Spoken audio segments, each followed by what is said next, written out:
Okay, तो आज की कक्षा की जाती है प्रारंभ। और जिस चीज को आज हम लोग पढ़ने जा रहे हैं उस पर फुल फोकस्ड रहना। ये कोई ऐरा गैरा नथु खैरा चीज बिल्कुल नहीं है। इस टॉपिक को सीखने के बाद आपके क्लास 11 स्कूल लेवल के क्वेश्चंस तो पकड़ में आएंगे ही। इन फ्यूचर जेई और नीट के लिए भी आप यदि प्रिपरेशन करके चलते हैं तो इससे क्वेश्चंस होते ही होते हैं, हर बार, कभी भी मिस नहीं करता। तो करेंगे क्या? चैप्टर वही, periodic classification of elements and periodicity in properties. Topic नया, जहां तक पहले पढ़ चुके हो उसके बाद।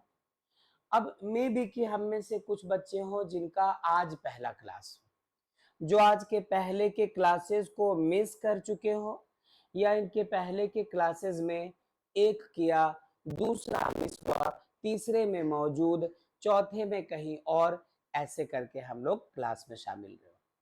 तो मुझे आपसे कुछ नहीं, शुरुआत करनी होगी कुछ ऐसे करनी होगी शुरुआत।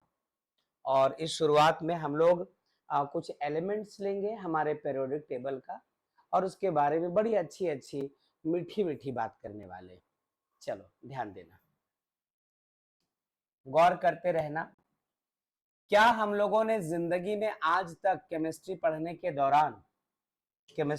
के दौरान आज तक कभी भी इनको देखा है?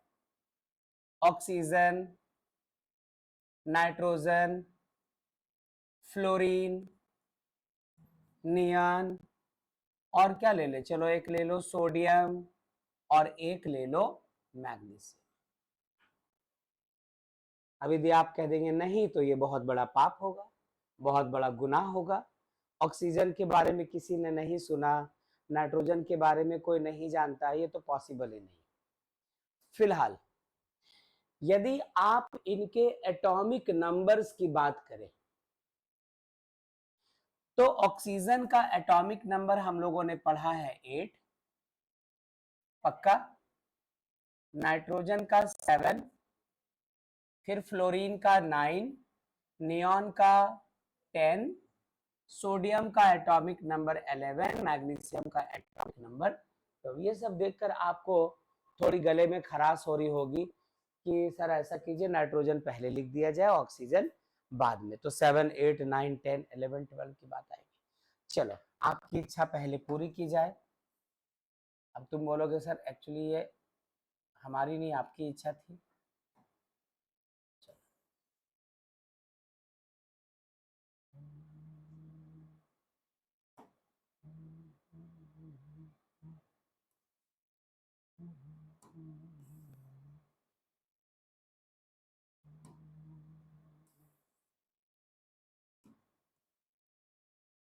ठीक, कोई ऐतराज? अच्छा, जरा इनके बारे में और बात कीजिएगा बहुत ध्यान से। ये रहा नाइट्रोजन का न्यूक्लियस,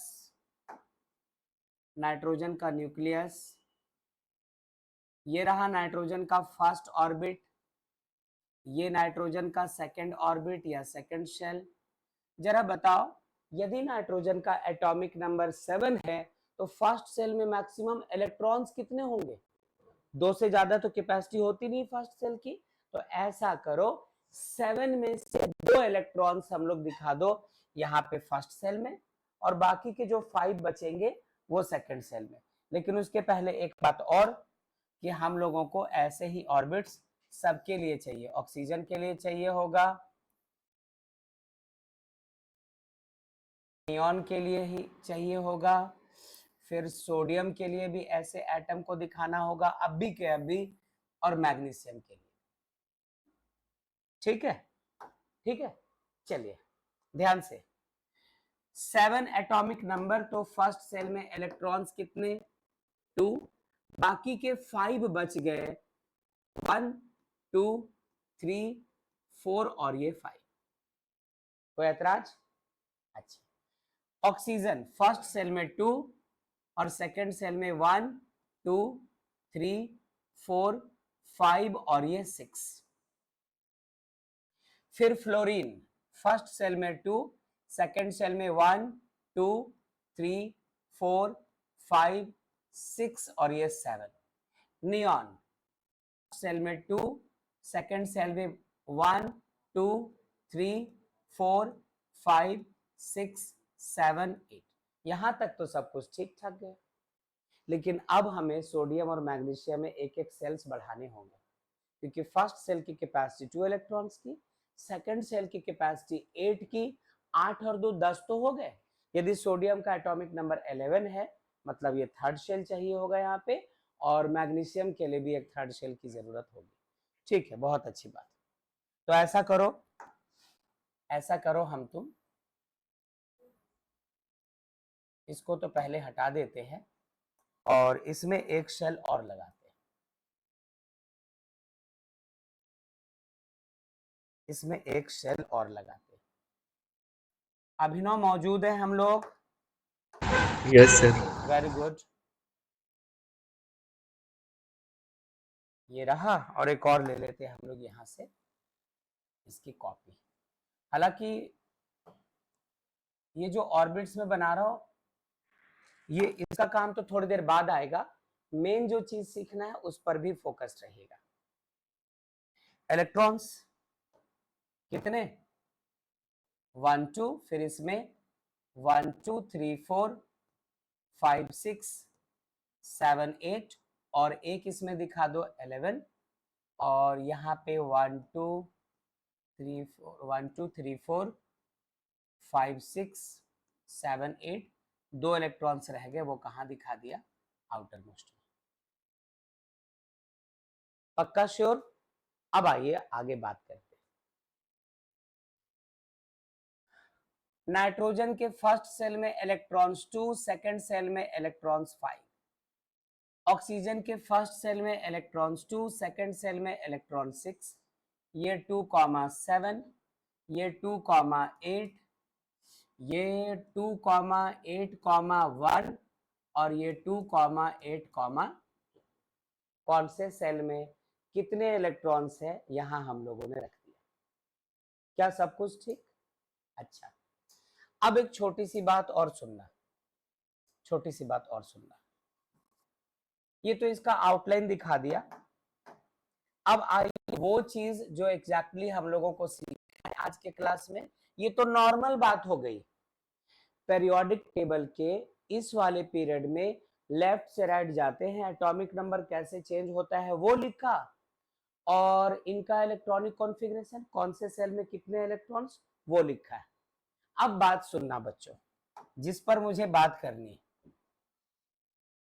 सडनली मैंने क्या किया, नाइट्रोजन ये जो ऐसा है इसको लिख दिया 3-, ये जो ऑक्सीजन है इसको लिखा ऑक्सीजन 2-, ये जो फ्लोरीन है इसको लिखा F-, नियॉन को रहने दिया सिर्फ Ne, सोडियम को लिखा Na+, और मैग्नीशियम को लिखा क्या? Mg2+। जरा साजिश समझिएगा, क्योंकि जैसे इतना बताऊंगा इसके बाद कहानी बदल जाएगी। ठीक है, बताओ किसी भी स्पीसी के ऊपर माइनस का चार्ज कब आता है? जब वो इलेक्ट्रॉन गेन करता है। और प्लस का चार्ज कब आता है? जब वो इलेक्ट्रॉन लॉस करता है। ये आज से नहीं, हम लोग कई क्लासेस से इस बारे में बातचीत करते आए हैं। तो इलेक्ट्रॉन गेन करने वाले पे चार्ज माइनस और लॉस करने वाले पे चार्ज प्लस का। तो 3- का मतलब नाइट्रोजन के पास नाइट्रोजन का एटॉमिक नंबर 7 तो पहले से था। जितना एटॉमिक नंबर होता है उतने ही इलेक्ट्रॉन्स होते हैं। फिर से, atomic number equals to number of protons equals to number of electrons. तो यदि नाइट्रोजन का एटॉमिक नंबर 7, तो इसके न्यूक्लियस में 7 प्रोटॉन्स, तो इसके चारों तरफ 7 इलेक्ट्रॉन्स। ठीक। यदि ऑक्सीजन का एटॉमिक नंबर 8, मतलब इसके न्यूक्लियस में 8 प्रोटॉन्स, मतलब सर्कुलर ऑर्बिट्स में इलेक्ट्रॉन्स भी कितने? 8। ऐसे करके चलते हैं। तो अब बात सुनो, इसमें और इसमें ये जो दोनों सीरीज है, आप थोड़ा कंपैरिजन करना। बहुत ध्यान से।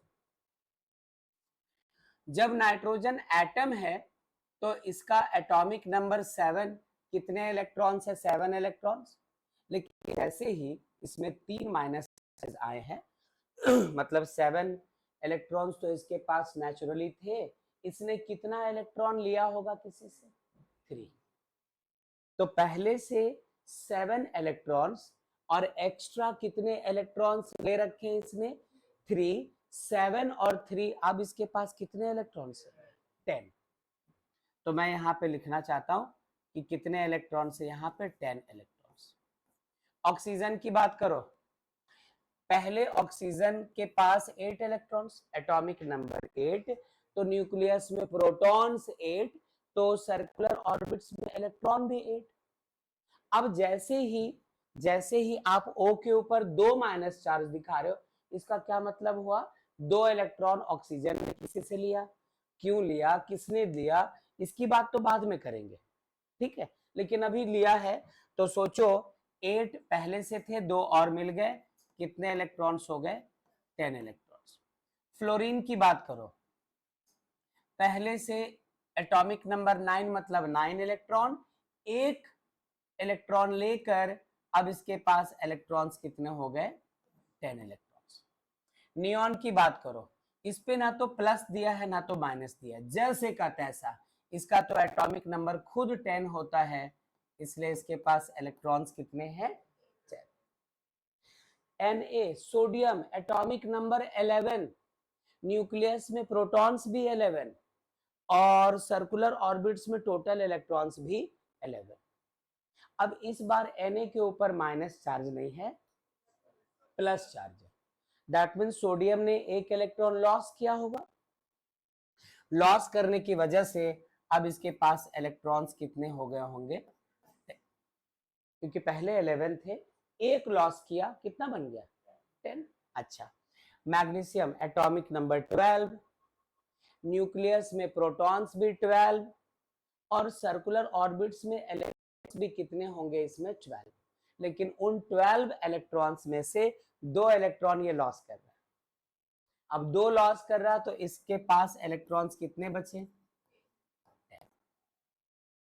तो मुझे आपसे कहना है कि ये जो पूरा का पूरा खानदान दिख रहा है आपको, ये जो पूरी की पूरी फैमिली दिख रही है, इसमें नेगेटिव आयंस भी है, इसमें पॉजिटिव आयंस भी है और इसमें सिंपली एटम भी है, जिस पर ना तो प्लस का चार्ज और ना तो माइनस का चार्ज। लेकिन इन सब में एक बात कॉमन हो गई, चाहे इलेक्ट्रॉन लॉस करने की वजह से या गेन करने की वजह से, किसी भी कारण, इन सबों में हम लोगों ने देखा कि इलेक्ट्रॉन्स कितने हैं? 10। इसमें इलेक्ट्रॉन्स कितने हैं? 10। इसमें इलेक्ट्रॉन्स कितने हैं? 10। इसमें इलेक्ट्रॉन्स कितने हैं? 10। इसमें इलेक्ट्रॉन्स कितने हैं? 10। इसमें इलेक्ट्रॉन्स कितने? 10। ऐसे सब में 10 10 10 10 10 10 10 10 इलेक्ट्रॉन, 10 10 10 10 10 इलेक्ट्रॉन्स है। तो ध्यान रखना ध्यान रखना, इस पूरे फैमिली को हम लोग कहते हैं कि ये सब के सब आपस में आइसो इलेक्ट्रॉनिक है। Iso electronic, iso electronic, iso मतलब सेम, आइसो मतलब सेम, इलेक्ट्रॉनिक मतलब इलेक्ट्रॉन्स। आइसो इलेक्ट्रॉनिक स्पीसीज, स्पीसी मतलब जाति, बिरादरी। जैसे हम सब की स्पीसी क्या? ह्यूमन बीइंग्स है। हम सब गोरे हैं, काले हैं, लंबे हैं, मोटे हैं, अमीर है, गरीब है, अलग अलग कास्ट है, अलग अलग लुक है, लेकिन बनावट जो है हम सब की सेम है। हम सब इंसान है तो हमारी ये जाति हो गई। वैसे ही बेटा यहाँ पर आपको negative ions, positive ions, atoms कुछ भी हो, लेकिन यदि उनके इलेक्ट्रॉन सेम हो जाए तो इन सारे चीजों को हम लोग कहते हैं आइसो इलेक्ट्रॉनिक्स। ठीक है, इनको क्या कहा, आइसो इलेक्ट्रॉनिक स्पीसीज। अब क्वेश्चन क्या आएगा आपके क्लास 11th सिलेबस में, यदि आइसो इलेक्ट्रॉनिक पे क्वेश्चन आया, क्या आ सकता है? बच्चों की तरह ये नहीं पूछेगा कि आइसो इलेक्ट्रॉनिक स्पीसीज किसको कहते हैं, क्योंकि तुम बोल दोगे कि वैसे स्पीसीज जिसमें नंबर ऑफ इलेक्ट्रॉन सेम है आइसो स्पीसीज हो जाते हैं। आपको उसके बजाय कह देगा कि कुछ आइसो इलेक्ट्रॉनिक स्पीसीज दे दिए जाएंगे और कहा जाएगा कि क्या, हाँ, कह देगा कि इनको बढ़ते साइज में अरेंज करो या घटते साइज में, इसीलिए तो ये भी रखा, इसकी भी बात हुई, अभी मैं इस पर बात करूंगा कि इनको आप इंक्रीजिंग साइज या डिक्रीजिंग साइज में अरेंज करो, किसका साइज सबसे छोटा, किसका साइज उससे बड़ा, फिर किसका साइज उससे बड़ा, या तो छोटे से बड़ा में अरेंज करने को कह देगा, या कह देगा पहले जो सबसे बड़ा है वो लिखो, फिर उससे छोटा जिसका साइज है वो लिखो, फिर उससे छोटा जिसका साइज है वो लिखो, एंड सो। अब सुनिएगा अब सुनना, आपको इस बात का ध्यान रखना होगा, हालांकि अब अभी मैं जो बात लिखने वाला हूं इसका कनेक्शन बीते हुए क्लास से है, पिछले क्लास से है, तो यदि किसी की वो क्लास मिसिंग थी तो उसके लिए बात थोड़ी सी नई हो सकती है, और यदि क्लास में प्रेजेंट थे तो आप यूं पहचान जाओगे। मुझे एक बात ये बताइए, अभी आप अभी भी मौजूद हैं? Yes, sir. Very good. कि साइज जो होता है ना किसका, आइसो इलेक्ट्रॉनिक स्पीसीज के जो साइज होते हैं वो इनवर्सली प्रोपोर्शनल टू जेड है। क्या मतलब, जेड हम लोग किसको कहते हैं, atomic number. Okay okay okay. अब हमें से जो कोई पिछले क्लास में मौजूद था उनको एक चीज पढ़ने को मिला था कि पेरियोडिक टेबल में जैसे जैसे टॉप टू बॉटम आते हैं, hydrogen, helium, sodium, potassium, rubidium, caesium, वैसे वैसे उनका साइज बढ़ता जाता है, और जैसे जैसे लेफ्ट से राइट जाते हैं वैसे वैसे उनका साइज कम होता जाता है, घटता जाता है, ये पढ़ा था।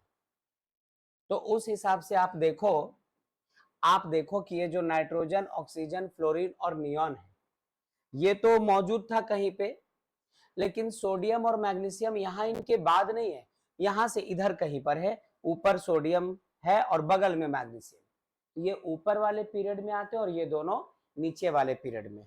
बात करें इस बारे में, इस बारे में यदि बात करना चाहें हम लोग तो यहाँ देख सकते हैं, देखो तो नाइट्रोजन ये रहा, सॉरी देखो देखो कि नाइट्रोजन हमारा ये रहा, ऑक्सीजन ये, फ्लोरीन ये और नियॉन ये ऊपर वाले पीरियड में, ठीक है। लेकिन जब आप मैग्नीशियम और सोडियम को ढूंढेंगे तो वो कहाँ मिलेगा, इसके नीचे, इसके पहले यहाँ पर मिल रहा है सोडियम और मैग्नीशियम, तो ये देखो ऊपर वाले पीरियड में है और ये दोनों इसके नीचे वाले पीरियड में, ये इधर एंड में जाकर है और यहां से शुरू के दो एलिमेंट्स उठा लिए गए। तो मेरी बात सुनना बच्चों, कि जब कभी आइसो इलेक्ट्रॉनिक स्पीसीज आपको दे दिए जाए और कहा जाए कि इनको इंक्रीजिंग या डिक्रीजिंग साइज में अरेंज करो, तो भूल जाना कि पीरियोडिक टेबल में टॉप टू बॉटम जाते हैं तो क्या होता है, या लेफ्ट से राइट जाते हैं तो क्या होता है, जरूरत नहीं है बात करने की इसके बारे में।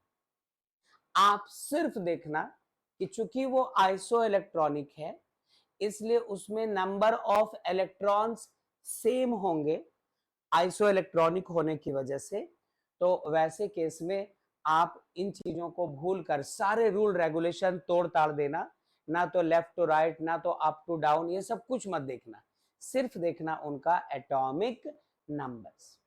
जिसका एटॉमिक नंबर सबसे ज्यादा उसका साइज सबसे कम, इनवर्सली प्रोपोर्शनल, और जिसका एटॉमिक नंबर सबसे कम उसका साइज सबसे ज्यादा।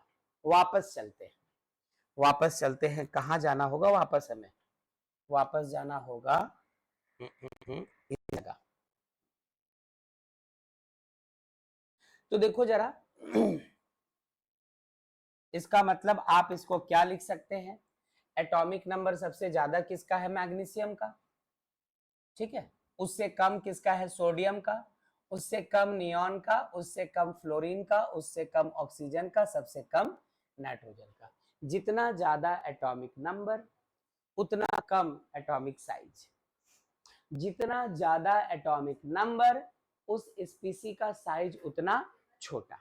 तो आप इसके बेसिस पर अरेंज कर सकते हैं क्या? इसका एटॉमिक नंबर सबसे ज्यादा है, इसका साइज सबसे छोटा होगा, तो Mg2+ सबसे छोटा, इससे बड़ा कौन होगा? Na+, इससे बड़े साइज का कौन होगा? नियॉन, इससे बड़े साइज का कौन होगा? F-, इससे बड़े साइज का कौन? O2-, और सबसे बड़े साइज का कौन? N3-। ऐसी कहानी, इसका ध्यान रखिएगा। मतलब मुझे आपको 2-3 बातें बतानी थी। पहली बात बतानी थी कि आइसो इलेक्ट्रॉनिक स्पीसीज किसको कहते हैं।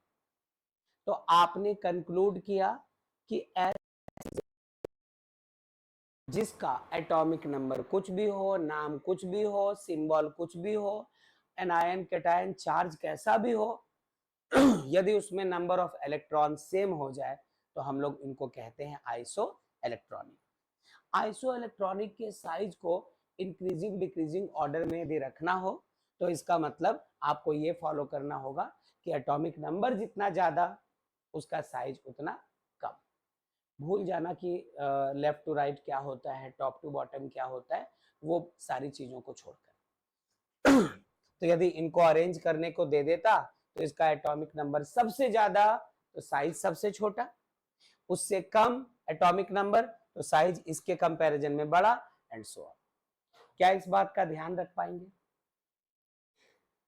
और बड़ी बात यह है, अभिनव एक आवाज दे दीजिए प्लीज। Yes, sir. गुड। और बड़ी बात यह है कि इसका आपको जिक्र मिलेगा, इसकी जरूरत पड़ेगी, जब पड़ेगी तब देखेंगे। अभी यहां तक की बात हुई है, अब थोड़ा सा एक और चीज देखें तब आगे बात करेंगे। सुनना,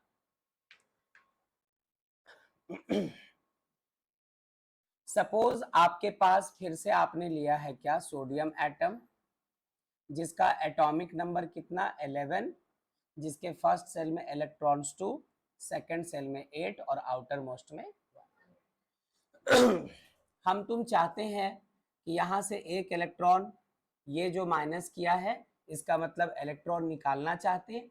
ये जो माइनस दिया है वो इसलिए क्योंकि इलेक्ट्रॉन पे चार्ज कौन सा होता है? नेगेटिव। जैसे एक इलेक्ट्रॉन निकालोगे सोडियम हमारा किस में कन्वर्ट हो जाएगा? Na+ में, और 2,8 ही इसका कॉन्फ़िगरेशन हो जाएगा। ठीक है, ठीक है। तो अब ध्यान दीजिएगा, यहां से अब गौर करना।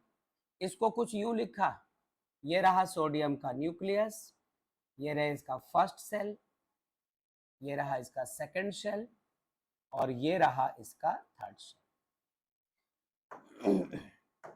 फर्स्ट सेल में इलेक्ट्रॉन्स कितने? 2, सेकंड सेल में इलेक्ट्रॉन्स 1 2 3 4 5 6 7 8, और आउटर मोस्ट सेल में एक इलेक्ट्रॉन।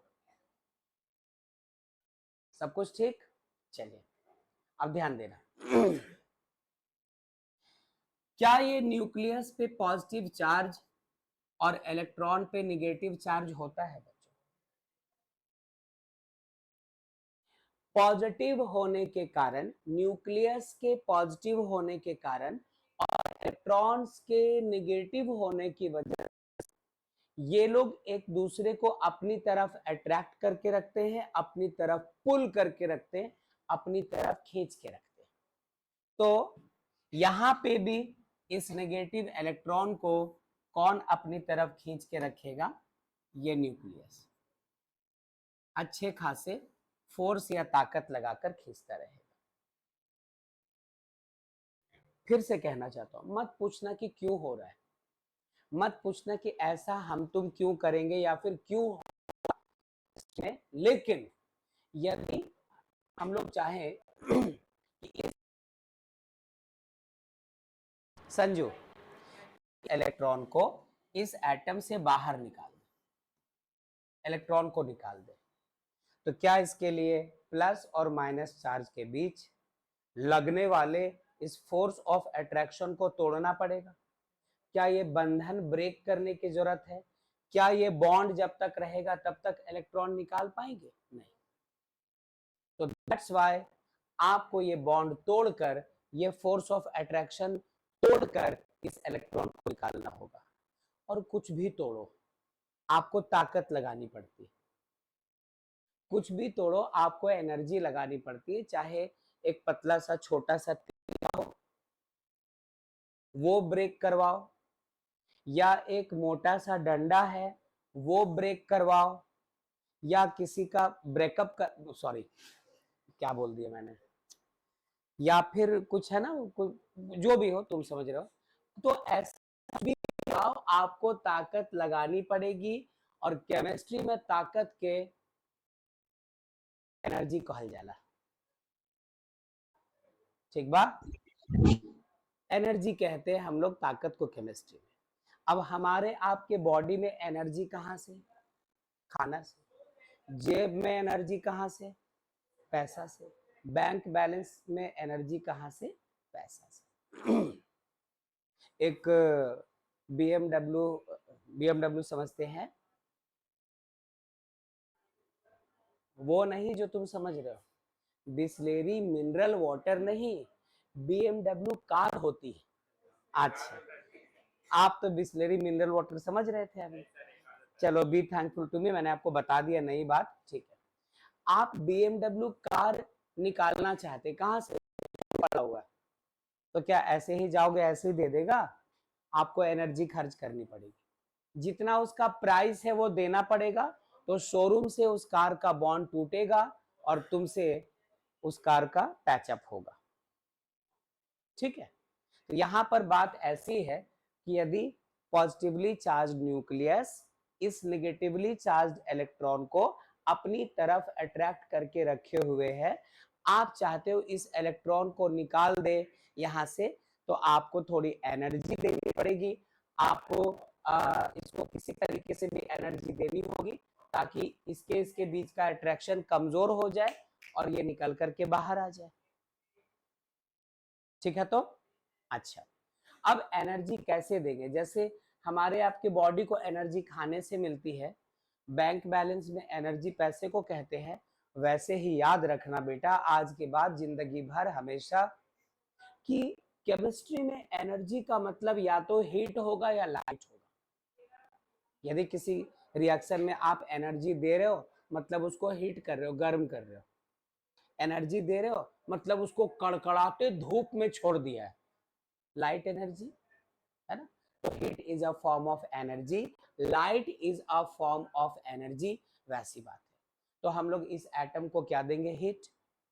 क्या करेंगे? जलती हुई माचिस की तीली ले जाओ इसके पास। जैसे ही ये माचिस की तीली ले जाएंगे, एटम को गर्म करेंगे, इसको एनर्जी मिली, ये यहां से बाहर निकल जाएगा। लेकिन माचिस अच्छा होना चाहिए, वो कबूतर छाप कौआ छाप माचिस, है ना, टेक्का मार, ये सब नहीं। ऐसा कि नाम से ही हड़क जाए, खतरनाक नाम वाला माचिस। क्या सुना है आपने माचिस के कंपनी का नाम? Home light. बताओ, उससे कोई डरेगा? उससे नहीं डरेगा। नाम दे दीजिए आप। नाम दे दीजिए। हाँ, भूकंप छाप जलजला माचिस। ये लो। आपको लगता है कि माचिस जलाने की जरूरत पड़ी? उसको सिर्फ नाम पढ़वा दो कि देखो कौन सा माचिस लाए, ये ऐसे ही बोले जलाइए मत, नाम ही काफी। तो ऐसे ही मजाक था। अब क्या हुआ, आपने इसको क्या दिया है बेटा, क्या दिया है इस इलेक्ट्रॉन को, एनर्जी। और ये इलेक्ट्रॉन कहां आ गया है, कहां आ गया है इलेक्ट्रॉन, बाहर। तो यदि आप किसी एटम से एक इलेक्ट्रॉन निकालना चाहते हैं, क्यों, इसके बारे में प्लीज अभी बात मत कीजिएगा, आ रहा है टॉपिक, वहां जानिए। यदि एनर्जी इसको सप्लाई की गई और आपने एक इलेक्ट्रॉन निकाला, तो इलेक्ट्रॉन निकलने से पहले सोडियम हमारा क्या था बेटा, एटम। और इलेक्ट्रॉन निकलने के बाद सोडियम हमारा क्या बन गया, आयन। अरे किसी चीज के ऊपर प्लस का चार्ज है तो केटायन, और किसी चीज के ऊपर माइनस का चार्ज है तो एनायन। तो फिलहाल आपने क्या किया, एग्जाम्पल के तौर पे सोडियम को लिया है, ना जाने कितने एटम्स में आप ये काम करोगे। तो यदि सोडियम एटम से एक इलेक्ट्रॉन लिया तो ये किस में बना, आयन में। अब मेरी बात सुनिएगा, यदि किसी चीज को रोटेट करवाओ तो प्रोसेस को कह सकते हैं रोटेशन। किसी चीज को यहां से लेकर के वहां ले जाओ, ट्रांसलेट करवाओ, प्रोसेस कहला सकता है ट्रांसलेशन। किसी चीज को रिवॉल्व करवाओ, प्रोसेस कहला सकता है रिवॉल्यूशन। किसी चीज को पहले से ज्यादा खूबसूरत बनाओ, प्रोसेस कहला सकता है ब्यूटिफिकेशन। किसी एटम को यदि आयन बनाया तो प्रोसेस को, आयो आयो नहीं, पूरा बोलो, आयोनाइजेशन। अरे जैसे रोटेशन, जैसे रिवॉल्यूशन, जैसे ब्यूटिफिकेशन, वैसे आयोनाइजेशन। क्या ठीक है यहां तक?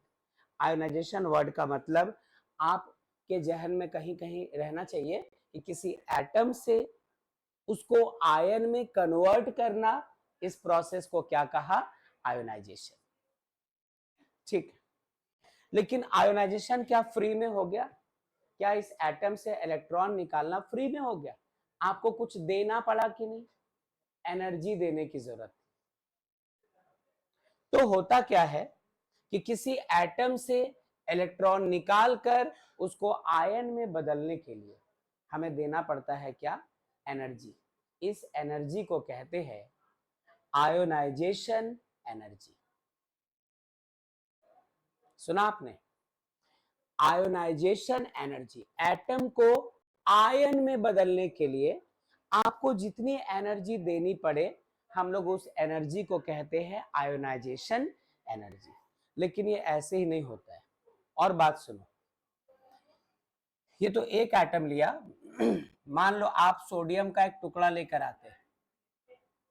अरे जैसे साबुन की टिकिया होती है, जैसे हम लोग केक या पेस्ट्री खाते हैं एक स्लाइस लेकर के, जैसे एक होता है, वैसे समझो सोडियम का बना हुआ एक केक है, सोडियम का बना हुआ एक बिस्किट है जो यहाँ पे पड़ा है। इसका मतलब उसमें बहुत सारे सोडियम एटम्स, बहुत सारे सोडियम एटम्स। ठीक है अभिनव?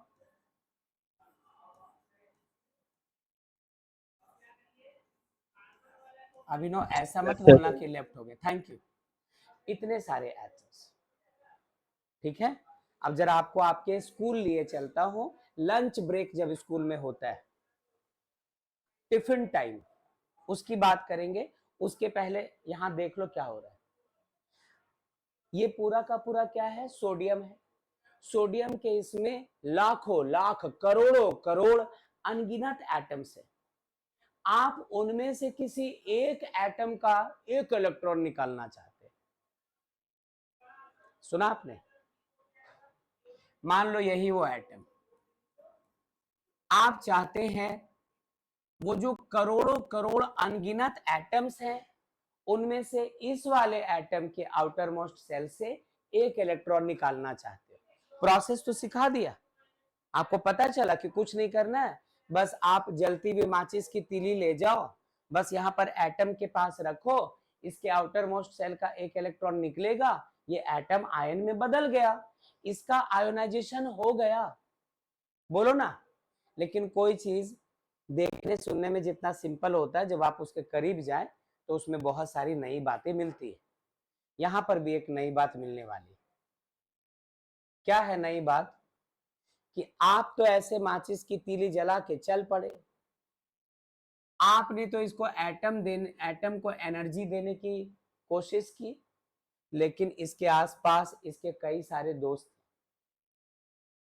वो जो तीली से निकलने वाली हीट है, आपने तो सारा इसको दिया, थोड़ा ये इससे ये दोस्त खींच लेगा, थोड़ा हीट ये एब्जॉर्ब कर लेगा, थोड़ा हीट ये ले लेगा, थोड़ा ये मांग लेगा, थोड़ा ये ले लेगा, थोड़ा ये झपट लेगा, थोड़ा ये छीन लेगा।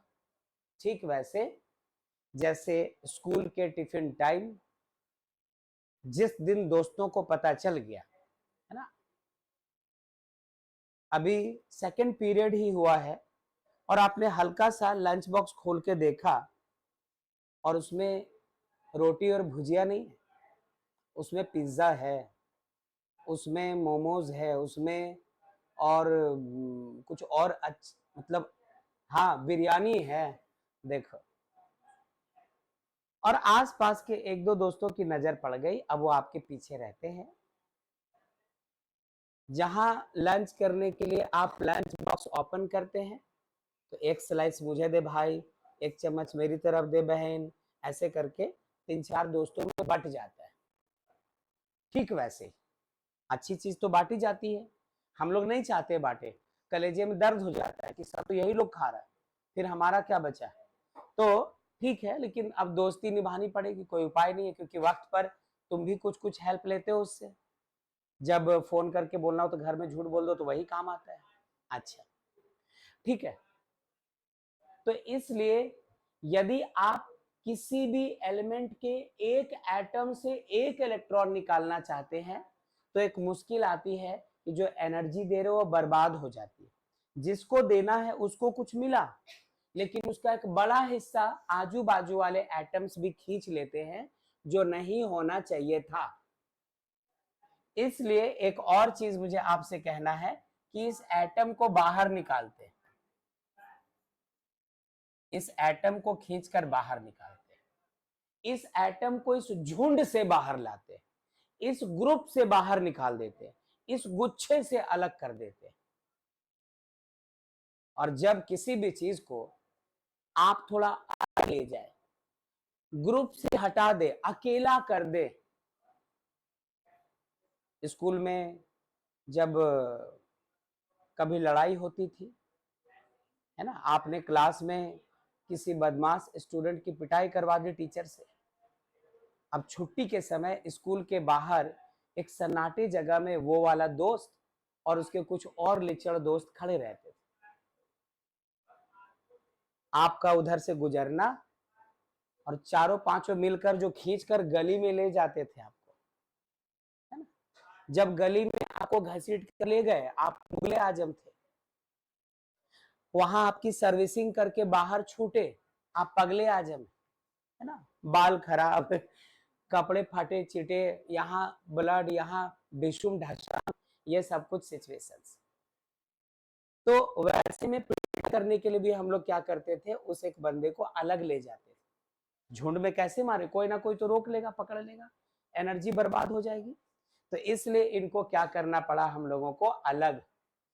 और केमिस्ट्री के लैंग्वेज में जब कभी किसी झुंड से, किसी ग्रुप से एक पीस एटम को अलग करोगे तो उस एटम को कहा जाएगा कि ये एटम कैसा हो गया है, आइसोलेटेड। आइसोलेटेड, अलग थलग। हॉस्पिटल वगैरह में जाते तो एक वार्ड होता है आइसोलेशन वार्ड, बाकी पेशेंट से अलग रखा जाता है उनको, है ना। तो वैसे ही यहां पर इस एटम को इस झुंड से निकालकर आपने कैसा बनाया, आइसोलेटेड। इतना ही नहीं, इसके साथ दो वर्ड्स और जुड़ेंगे बेटा, आइसोलेटेड गैसियस एटम हो गया। अब नाम आया गैसियस क्यों, कहीं ऐसा मत समझना कि ये बात सिर्फ ऑक्सीजन गैस, नाइट्रोजन गैस या दूसरे गैसेस के लिए है, सबके लिए, सबके लिए। तो गैसियस कहा क्यों? क्लास 7 से क्या पढ़ते आए हैं आप? ये जो सॉलिड्स होते हैं इसके मॉलिक्यूल्स, इसके एटम्स बहुत क्लोज होते हैं, इसलिए इनका शेप साइज वगैरह फिक्स्ड है। लिक्विड में मॉलिक्यूल्स के बीच का डिस्टेंस थोड़ा ज्यादा, और गैसेस में वो जो मॉलिक्यूल्स होते हैं उनका आपस में कोई अट्रैक्शन फोर्स ही नहीं होता। कोई मॉलिक्यूल इधर बहकर चला जा रहा है, कोई उधर चला जा रहा है, कोई उधर आगे, कोई इस तरफ, कोई इस तरफ, ये सब एक दूसरे से अलग थलग रहते हैं। और आपने इसको झुंड से निकालकर अलग थलग ही तो बनाया है। तो आइसोलेटेड क्योंकि इसको सेपरेट कर दिया है, इस झुंड से बाहर कर दिया है। गैसियस इसलिए जैसे गैस के मॉलिक्यूल्स एक दूसरे से दूर दूर होते हैं, पहले से दूसरे को, दूसरे से पहले को कोई लेना देना नहीं, वैसे एक बार यहां से निकाल लिया, इसके आसपास कोई दूसरा आइटम है भी नहीं, और है भी तो कहां? इंफिनिटी पर, अनंत पे। इंफिनिटी का मतलब क्या हुआ? एटम के लिए, इलेक्ट्रॉन के लिए इंफिनिटी का मतलब क्या है? यदि ये कोई एटम है, यहां से 2 सेंटीमीटर आगे आ जाओ, यही इंफिनिटी। जैसे हमारे आपके लिए ये कमरा, इसको इंफिनिटी नहीं बोल सकते, लेकिन एक चींटी ले लो, चींटी अभी अभी जन्म हुआ उसका, 5 सेकंड एज है चींटी की, 5 सेकंड पहले उनका बर्थ हुआ है, अब उसको इस कमरे में छोड़ दो, उसके लिए कमरा इंफिनिटी जैसा हो जाएगा, ये भी ध्यान रखिएगा। तो यहां पे अब एक बात आती है कि आखिर हम लोग टॉपिक क्या पढ़ रहे हैं। दिमाग का दही तो इतनी दूर से कर रहे हैं हम लोग, लेकिन आखिर सिखाने की कोशिश क्या चल रही है, बताने की कोशिश क्या चल रही है। तो सुनना बेटा, टॉपिक है हमारा, टॉपिक है हमारा, अभिनव मौजूद हो आप? Yes sir. ओके, टॉपिक का नाम है एनर्जी। वाह वाह, ये जो बकबक कर रहे थे उसका एक फायदा तो हुआ कि नाम लिखते इसका मीनिंग पता चल गया। वो वाली एनर्जी जो हमें किसी एटम को देनी पड़ेगी ताकि उस एटम को किस में बदल सके? आयन में, आयोनाइजेशन एनर्जी। एनर्जी का एक और वर्ड बना है, एक और वर्ड है कि आप इसका नाम दे सकते हो आयोनाइजेशन इंथैल्पी। ये इंथैल्पी वर्ड हो सकता है पहली बार सुना हो आपने, लेकिन ध्यान रखना, जो मीनिंग एनर्जी का होता है वही मीनिंग इंथैल्पी का होता है। यदि एनर्जी मतलब ऊर्जा, तो इंथैल्पी मतलब भी ऊर्जा। ऊर्जा कह रहा हूं मैं, ऊर्जा काले कावा नहीं बोल रहा हूं, इसका उड़ने से लेना देना नहीं है, ताकत, पोटेंशियल की बात हो रही है। इसी का एक और नाम बच्चों,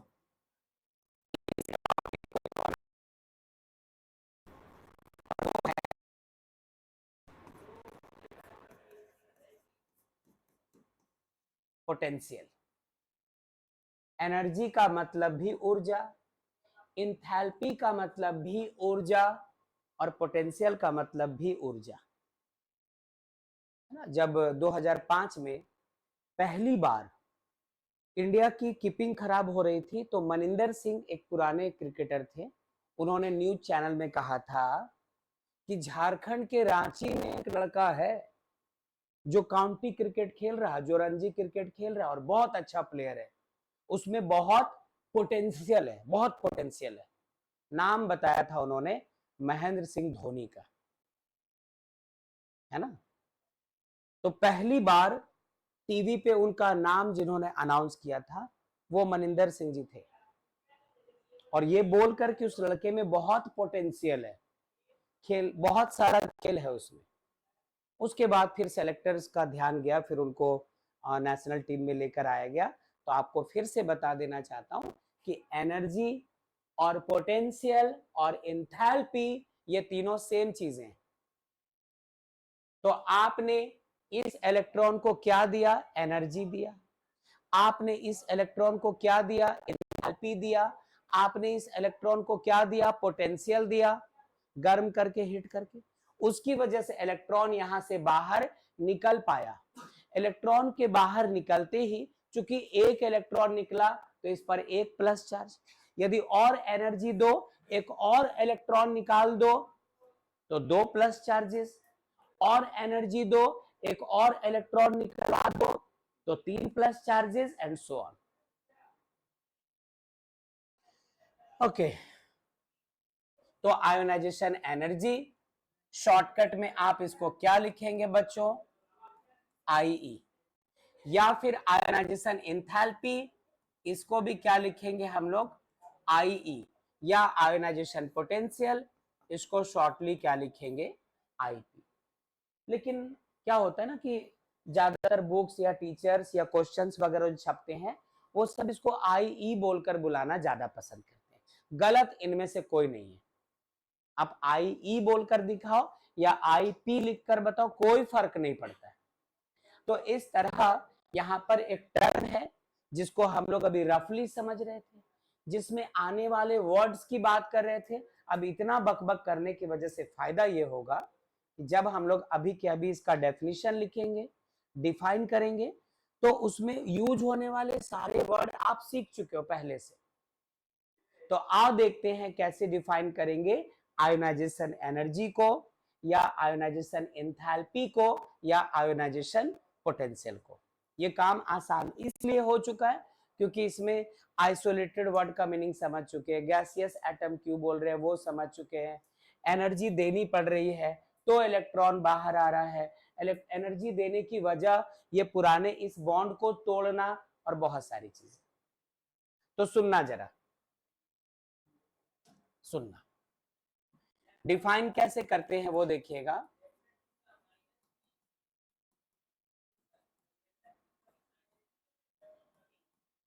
the minimum amount of energy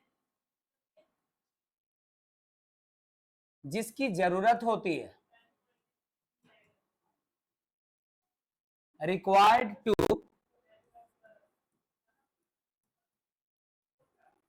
remove an electron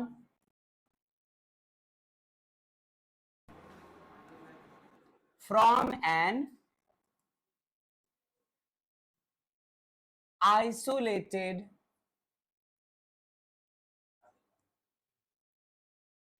gaseous atom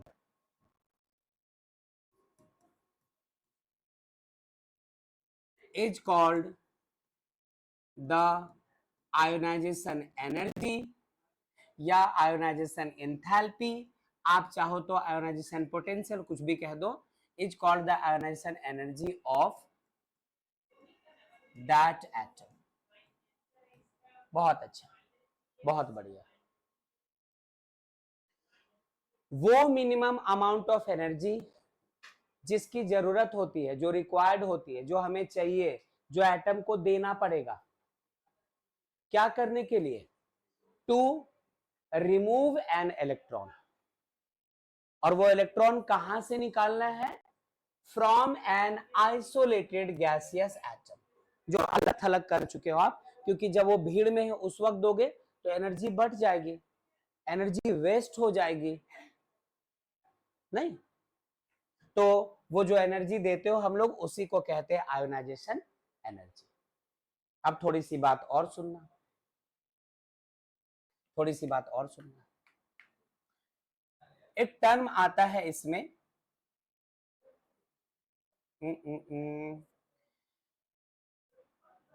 suppose करो कि ये हमारे पास कोई एक मेटल है। मेटल क्यों ले रहे हैं हम लोग, क्योंकि वो खुद इलेक्ट्रॉन देने को तैयार होता है, खुद वो इलेक्ट्रॉन लूज करने को तैयार होता है। क्यों, मेटल के आउटर मोस्ट में इलेक्ट्रॉन कितने होते हैं, या तो 1, या तो 2, या तो 3। जब भी मेटल के आउटर मोस्ट इलेक्ट्रॉन होते हैं तो उसमें 1, 2 या 3 इलेक्ट्रॉन दिखाई पड़ते हैं। वो अपना ऑक्टेट पूरा करने के लिए आउटर मोस्ट का इलेक्ट्रॉन देना चाहता है किसी को, खुद वैसा चाहता है मेटल। और नॉन मेटल कौन, जैसे क्लोरीन, जैसे ऑक्सीजन, ये क्या चाहते हैं, इलेक्ट्रॉन लेना, क्योंकि आउटर मोस्ट में 5 6 7 इलेक्ट्रॉन्स है, तो एक दो लेने पर ही इनका ऑक्टेट पूरा हो जाएगा। अच्छा, तो ये सपोज करो कोई एक मेटल है, कौन सा मेटल है इस बारे में बात अभी नहीं कर रहे हम लोग, बस M4 मेटल। इस मेटल से आपने क्या किया, एक इलेक्ट्रॉन निकाला। एक इलेक्ट्रॉन निकालते ही इस मेटल पे चार्ज कौन सा आ गया, M प्लस। सुना आपने? और जितनी एनर्जी देनी पड़ी उसे लिखा IE1। किसी एटम से आप पहला इलेक्ट्रॉन निकाल रहे हो, तो उसके लिए जितनी एनर्जी देनी पड़ेगी उसको हम लोग कहते हैं आयोनाइजेशन एनर्जी, या फर्स्ट आयोनाइजेशन एंथैल्पी, या फर्स्ट आयोनाइजेशन पोटेंशियल। IE1 लिखकर दिखा दो, या IE1 के जगह IP1 लिखकर दिखा दो, आयोनाइजेशन एनर्जी या आयोनाइजेशन पोटेंशियल। ठीक है, ठीक है, आगे सुनना। एक इलेक्ट्रॉन निकाल चुके हैं, हमें सेटिस्फैक्शन नहीं हुआ, हम लोग चाहते हैं यहां से एक और इलेक्ट्रॉन निकाला जाए। तो M प्लस तो पहले से था, एक और इलेक्ट्रॉन निकालो, तो M के ऊपर अब आ जाएंगे 2 प्लस चार्जेस।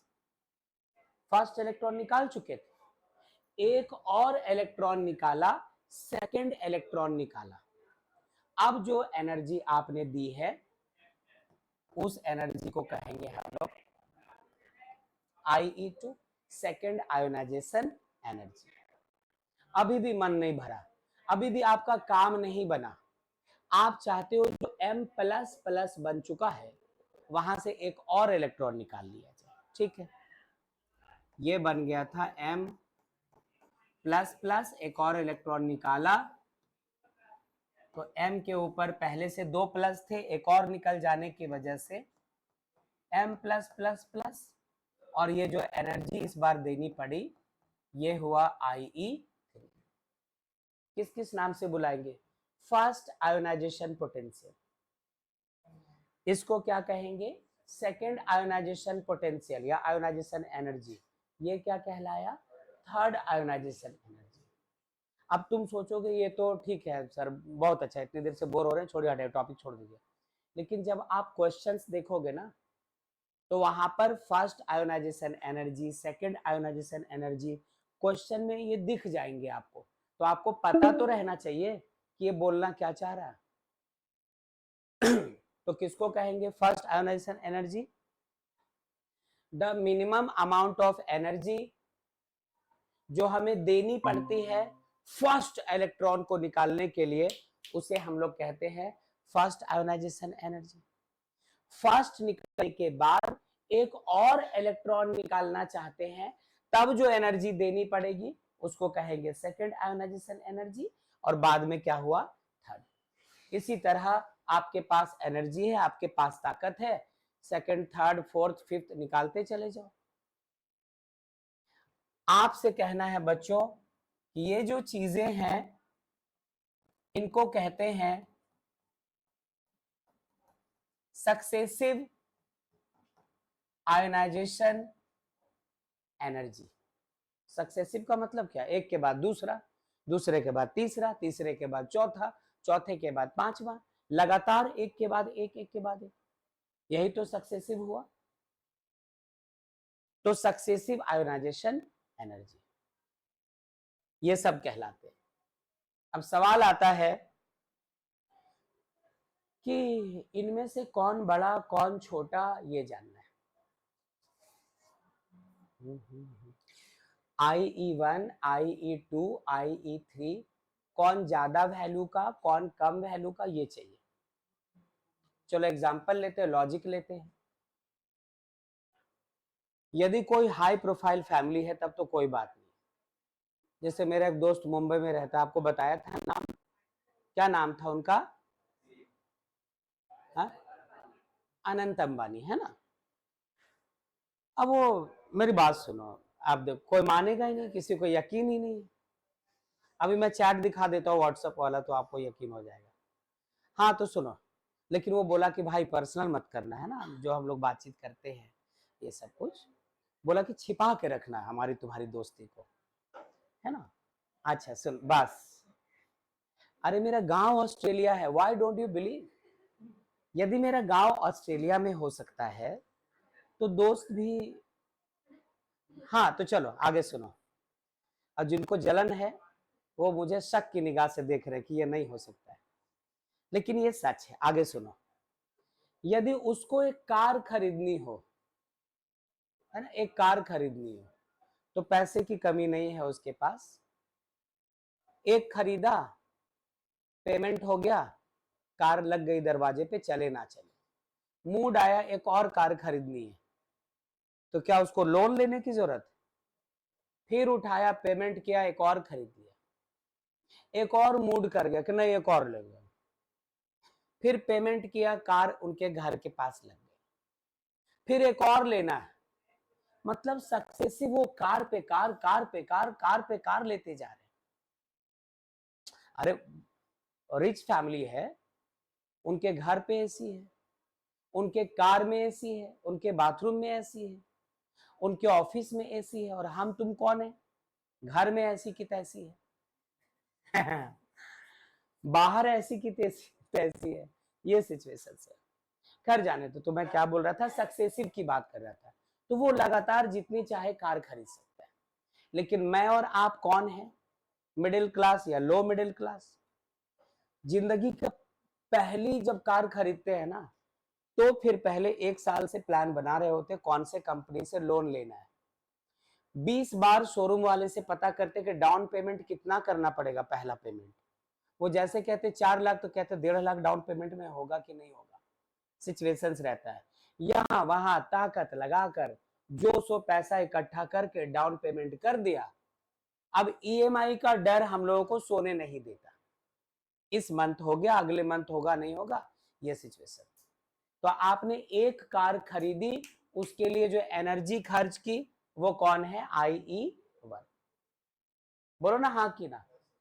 अब चलो एक खरीद लिया, आप चाहते हैं एक और खरीदे, तो जितनी आसानी से पहली कार खरीद चुके थे आप, क्या आप उतनी ही आसानी से दूसरी खरीदोगे।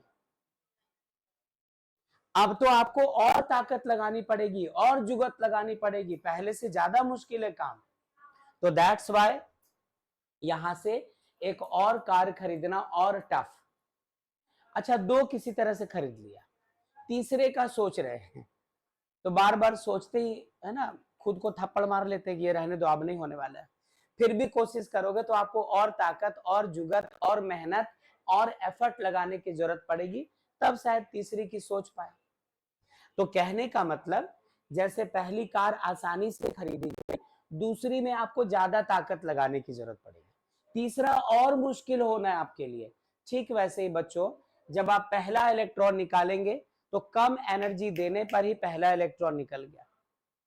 जब दूसरा निकालने जाओ आपको और ज्यादा एनर्जी देनी पड़ेगी, तीसरा निकालने जाओ और ज्यादा एनर्जी देनी पड़ेगी। एक सिंगल एग्जांपल से समझना, सिंगल एग्जांपल से मान लो हम लोग बात करते एल्यूमिनियम का, ये न्यूक्लियस है, ये फर्स्ट सेल में 2 इलेक्ट्रॉन्स, ये सेकंड सेल 1 2 3 4 5 6 7 8, और ये रहा इसका थर्ड